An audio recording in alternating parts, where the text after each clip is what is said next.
کرسی پر مفتی محمود جیسا درویش نہیں آئے گا تمہارا کوئی مسئلہ حل نہیں ہوگا.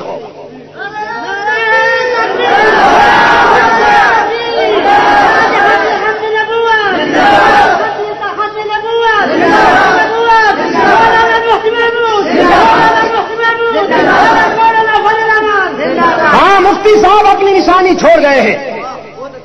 مفتی صاحب اپنی امانت دے کے گئے ہیں تمہیں. مفتی صاحب رحمت اللہ علیہ کی امانت کی لاج رکھو. انشاءاللہ جب یہ درویش آئیں گے مسند پر پھر تمہیں مطالبے کی ضرورت نہیں رہے گی. پھر دیکھنا کیسے فیصلے کیسے ہوتے ہیں. پھر ہم دیکھیں گے مرزائی کیسے قانون کی خلاف ورزی کرتے ہیں. مرزا طاہر بھاگ نہیں گیا. نکال لیجیے اپنے ذہن سے یہ خوش فہمی. مرزا طاہر کو آپ سے ڈر ہوتا تو پاکستان میں کوئی قادیانی نہ رہتا.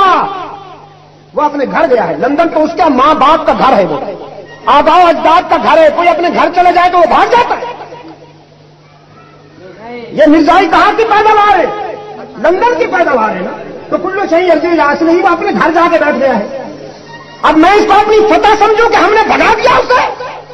نہ، وہ اپنے گھر گیا ہوا ہے. ہم اس دن پاکستان سے قادیانیوں کو بھگانے کے دعوے میں سچے ہوں گے جب اس سرزمین پر ختم نبوت کا کوئی غدار باقی نہیں رہے گا.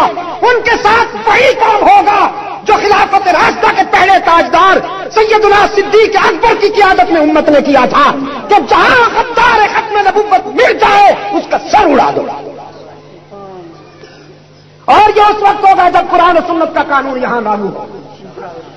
اب اس وقت